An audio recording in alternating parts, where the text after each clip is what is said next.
I just started sunbathing every day for 2 months.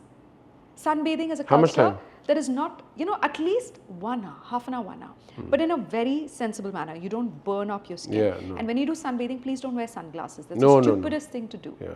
When you wear sunglasses, you're telling the eye consumes information. The eye tells the brain it's night. Yeah. But the brain is asking the skin, are you burning? The skin is saying yes, but the brain says, no, you can't burn, it's nighttime. Yeah, so yeah. the brain stops sending pigments to your skin to protect Yeah, it. yeah, yeah. Do not wear sunglasses when you're sunbathing. Yeah. And be sensible when you're sunbathing. 20 minutes front, 20 Yeah, minutes yeah. back.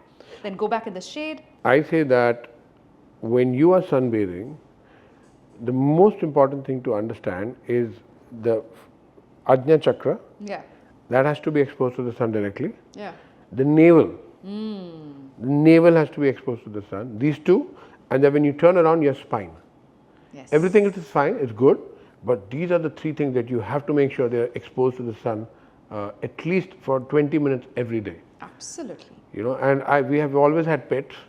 We've had different dogs. I've seen cats, and they just find, even if the sun is falling on this much part of the house, they will find the way to that sunspot and they will bathe in that. They will soak in that sun energy. Cats, dogs, they're such creative, intuitive creatures. Intuitive, yeah. They'll find a creative solution for all their problems, and they intuitively move towards nature, not away from nature. We're the only self-destructive species that destroys itself because of excess knowledge in the wrong direction. I know. So, is there anything else we can tell for arthritis? Because there's so many different things I did. Is there anything else we can add to for people who have arthritis? And we're going to come to eczema, I think, in a different podcast altogether. Yeah. But see, arthritis, like I said, understand why ama, toxins or poison, are created in the body, and it's getting deposited between the joints. Now, why is it getting deposited in the joints? Because you're not eliminating the toxins effectively. So clearing constipation is the first rule for arthritis. You cannot have constipation in your body, even for a day.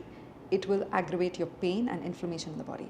How do you eliminate toxins on a daily basis? Number one is squatting.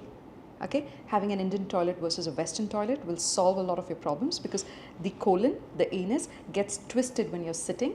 It locks. So if we were designed to eliminate waste while we were sitting, we would be eliminating waste right now. We're not, right? Because the colon is locked, the anus is locked with that twisted muscle. There's a sphincter there, it locks it. But when you squat, that sphincter opens up and allows the colon to release the waste. So remember, when you squat, you have a natural urge to go to the bathroom. Yeah. When you sit, your colon, as a defense mechanism, closes the anus so that you do not defecate while you're sitting. Now, I have this table, I keep my laptop on it. Yeah. And during the day, whenever I feel I know for a fact I need a 15-minute laptop work, Yeah. I squat, Yeah. I put the laptop in front of me, because that action, you go to the villages, when these village elders, they have their meeting, they don't sit on chairs and have these meetings, they squat on the ground. You see tribals, you go to a tribe in the Amazon, they're not going to find these fancy stones and everyone sitting on the stone. Yeah. They're all going to squat. Yes. Because the whole action of squatting itself is doing so many things to you on so many different levels. Yeah. And for people with arthritis, the whole elimination of waste and ama is so critical. Very that important. squatting is something which, even if you're watching TV, for example, Yeah. I mean, it's okay. You don't have to lie down on the bed and watch TV. Squat. Yeah. And remember another thing, the reason why you're not eliminating toxins on a daily basis effectively is also because your gut has not digested the food. Yeah. Okay, why has the gut not digested the food? Now look at your gut. It's the largest set of organs in your body. Largest set of organs. It's made of your stomach, small intestine, large intestine, colon, and then even your pancreas, liver, and gallbladder contributing to the digestive process. So when you look at it, it's the largest set of organs. So you have a fancy car, which is the largest set of equipment in the car. It's not your stereo system. It's not your upholstery that's expensive. It is the car engine. Now, if you run your car 24/7, what will happen? Yeah. The car will break down. Yeah. If you have donkeys, cows, and bulls on your farm and you make them work 24 hours per day, what will happen? They'll collapse and die. Yeah. You're making your gut work 24 hours a day by constantly feeding, nourishing yourself with like unnecessary amount of foods. What is going to happen? The gut is going to break down. You have to respect this largest set of organs, this machine that is keeping you alive, that is feeding nutrients to your heart, brain, liver, kidney, and all the critical organs that keeps you alive.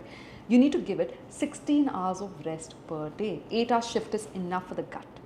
So 8 hours means you eat between sunrise and sunset. That's circadian rhythm.